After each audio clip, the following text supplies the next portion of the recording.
Hello and welcome back. FAB just released their first set of free asset packs for the start of June. So today I'm going to check out all 3 packs and then kitbash them together into a small project. This way we can see what they're capable of and whether it's worth picking up or if it's just discounted slop. If any of that sounds interesting to you, make sure to get subscribed as I'm doing this for every free FAB release. And since they're only available for a limited time, make sure to pick them up today before they disappear. Alright, let's jump into FAB and check out what we've got. Pack 1, the Modular Sci-Fi Station. Just based from these pictures, the pack looks like it's full of high quality models that can be used to make some really cool space stations.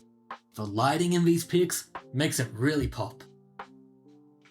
We've had a few sci-fi stations in the past, but if you've missed out on them, then this is definitely a good pickup. Pack 2 is the Advanced Grid Inventory System. This is definitely the standout pack this week. I'm very interested in seeing how easy it is to implement into a project and if it's easy to expand upon. It also already has a good amount of reviews, which isn't normally the case. I've noticed most packs seem to have less than 10 reviews when they become free. Pack 3 is the Mega Survival Tools. Here we have a bunch of low poly assets. It definitely looks more construction oriented instead of survival, but I guess it's going for the post-apocalyptic survival and not lost in a forest survival. I don't want to say we've seen similar packs quite frequently, but nothing here stands out from previous releases for me, which is a shame, but you know, it's free so you can't complain. Now let's add all of these items to the cart, making sure you select a professional license just in case. And now let's go to the checkout and buy these assets for free. We have a total savings of $513.62 AUD, which is a bit more than the past few releases, so that's really good. They are all compatible with Unreal 5.7, so there's no need to migrate them from an older project like what we've had to do in the past. And once Unreal 5.8 leaves preview, I'm sure they'll be updated again. The Survival Tools Pack is also available for Unity, which is always a win in my book. So now we can just download them and add them to a project. In this case, I've started a new project, but you can add them to whatever you like. Except the inventory system requires you to create project, but in the documentation, it covers putting it into an existing project. Pack 1, the Modular Sci-Fi Station. This project includes everything pictured with all the assets, maps, and materials created in Unreal Engine. Each asset was created for realistic AAA quality, visuals, styles, and budget. The feature list includes 147 unique meshes, with 4 master materials and 44 material instances. Highly modular assets to create your own unique sci-fi station, with easy to create interiors and exteriors. The materials have many features and are easy to customize and are swappable on the assets. There's no visible tiling on the landscape. The cables and pipes are easy to control with splines. The doors are animated and open when the player gets close to it. There are 5 lamp blueprints included to create quick lighting. It's also optimized purely for games. Pack 2, the Advanced Grid Inventory System. Aegis is a grid-based inventory system. Each step is designed in a modular way, allowing users to modify it according to their preferences. They've made sure not to impose any limitations.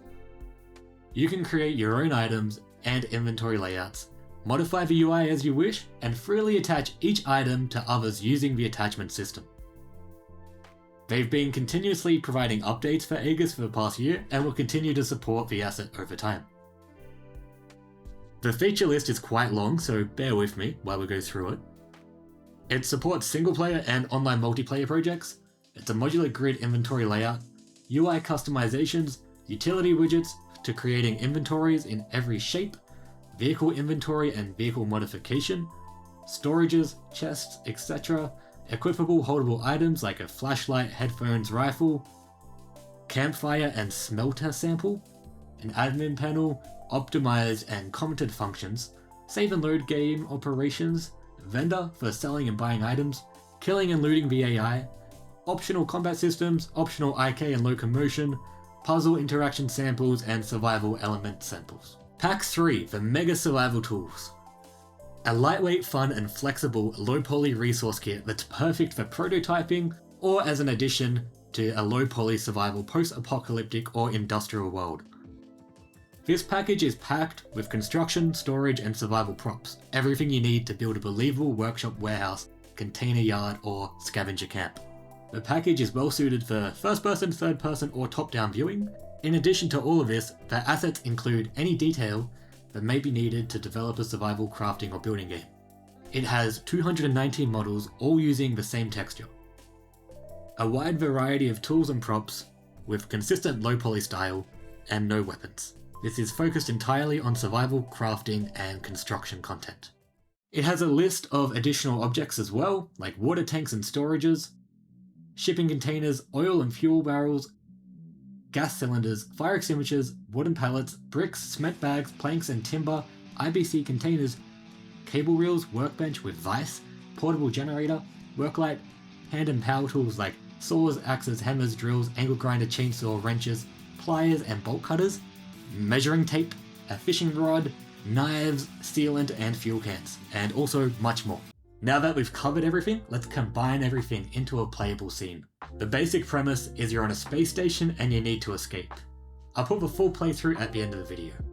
I started off by reading through the inventory system documentation and figured out how to add and manipulate items. I used a wrench and axe from the survival tools pack and made them into equipable items. Adding items to the system is all handled in a data table. Just fill out the fields and make a new child blueprint for the item type. There's definitely more to it, but for a basic implementation like this one, it works perfectly.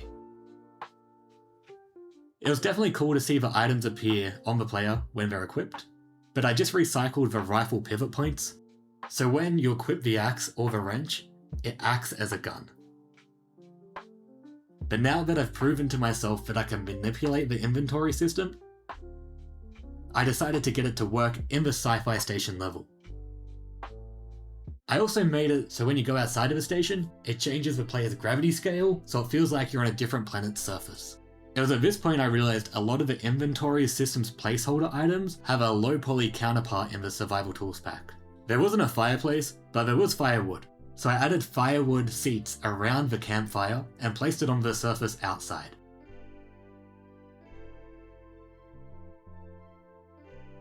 Is this logical or practical? Probably not. But it was good to now have all three packs working together in the same environment. Now it's time to deck out the inside of the space station. I started by putting in a lootable corpse and some items for the player to collect. I also got the space station doors to work with the keycard reader. Setting this up is honestly my favourite part of the entire project. It just works so well and looks so cool.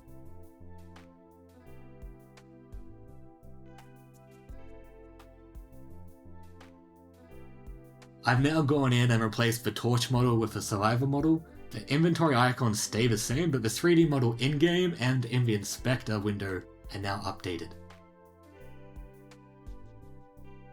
I also changed the storage box to a wooden crate from the survival pack, which in my opinion looks much better.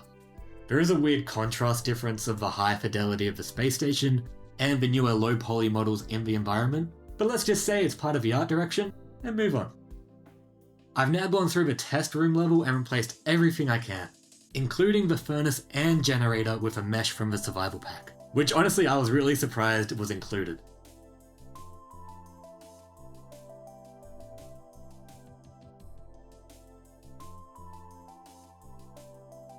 Back in the space station, I finished and implemented the final challenge, including the use of the vendor, which you can see in the showcase at the end. I know it's not a fully fledged level or anything, but the foundation is definitely here. Also, another takeaway is that the inventory system is more powerful than I was expecting, and it's also quite fun to play around with. Thank you very much for watching. I hope you've enjoyed today's video so far. Personally, I wouldn't use the inventory system in a commercial project, but I think that's just myself wanting to make everything from scratch so I know how it all works and have full control over it. For small scale projects and prototypes, it's great, and I definitely recommend picking it up, as well as the other free asset packs while they're still free. Also, let me know in the comments what you would use them for. If you don't want to miss out on the next set of free FAB assets, make sure to get subscribed because new assets are dropping soon, and I'll be checking them out. Have a great day, and I'll see you in the next one. Bye!